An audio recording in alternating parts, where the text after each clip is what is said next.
importance of self-care and building health habits. Welcome today insightful conversation with Maya where we all explore the topic that it's being increasing essential in our fast paced lives. In this world filled with deadlines, pressures, and constant digital noise, taking care of our mental, physical, and emotional well being is not just an option. In this interview, we will uncover practical way individual can prioritize their well-being, overcome obstacles, and cultivate routine line that contribute to long-term health and happiness. Ma- Maya will share her valuable insight guiding towards a healthier and more fulfilling lifestyle. Let's go to Maya. Maya, how are you? A bit winded, actually. You kind of jumped right in there, but I'm good. Thanks for asking. My Self-care, first huh? question is what does self-care means to you and why it is important in daily life? To me, self-care isn't just bubble baths and face masks, though those are nice. It's about recognizing what you need to function well, truly well, and then actively making space for that. It's about respect, honestly, respect for your own limits. And it's important daily because, well, you can't pour from an empty cup, right? If you're constantly depleted, everything else suffers your work, your relationships, even your ability to enjoy the good stuff. It's preventative maintenance for life. Okay, how can someone identify when they truly needs to care? Good question.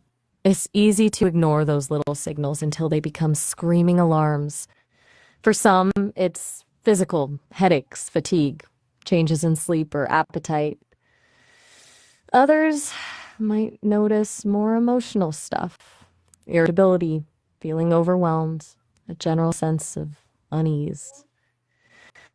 But honestly, even just consistently feeling blah can be a sign. Like if everything feels like a chore and you're losing interest in things you usually enjoy, that's a pretty clear message.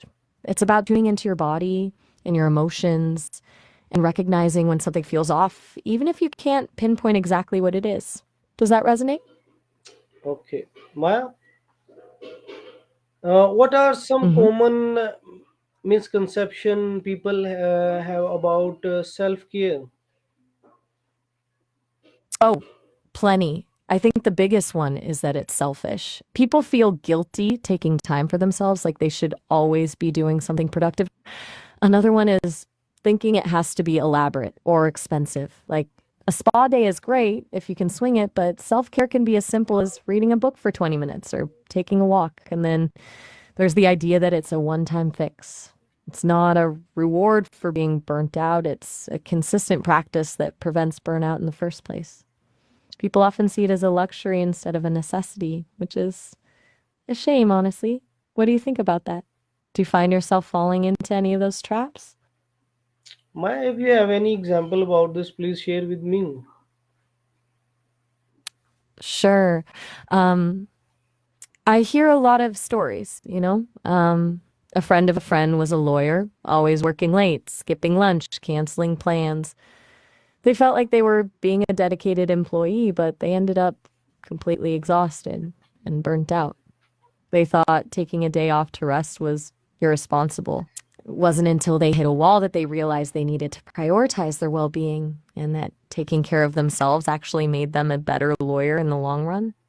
Or I heard about someone else who felt like self care had to involve retail therapy, a new outfit, a fancy gadget. When they were broke, they'd just feel guilty and even more stressed. They didn't realize that going for a hike in nature was free and just as effective. It's about finding what genuinely refills your tank, not what looks good on Instagram. Okay, very well, Maya.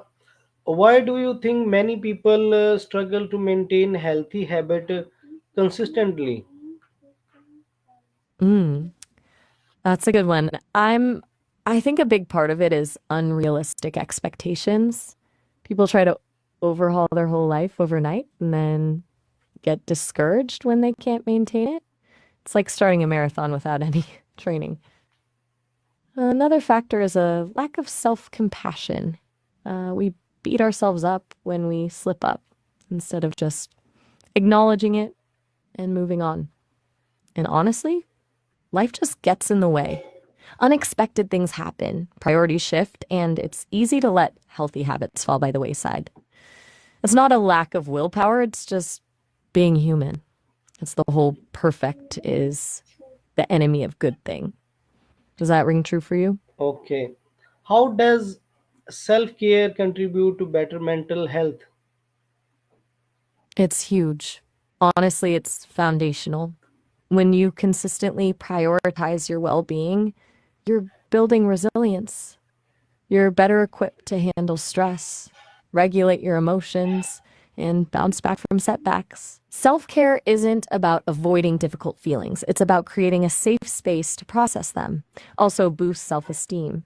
When you treat yourself with kindness and respect, you start to believe you're worth the effort. And that's a pretty powerful thing. It's not a magic cure, of course, but it's a vital piece of the puzzle. It's proactively building a stronger, more stable mental foundation. Okay, Maya, can small daily routine make a big difference in overall well-being? Absolutely. Tiny habits, consistently applied, can have a massive impact. It's a compound effect, you know?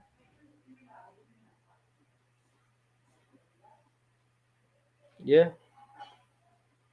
Maya, how Consistently can drinking. someone create a self-care routine that fits their lifestyle?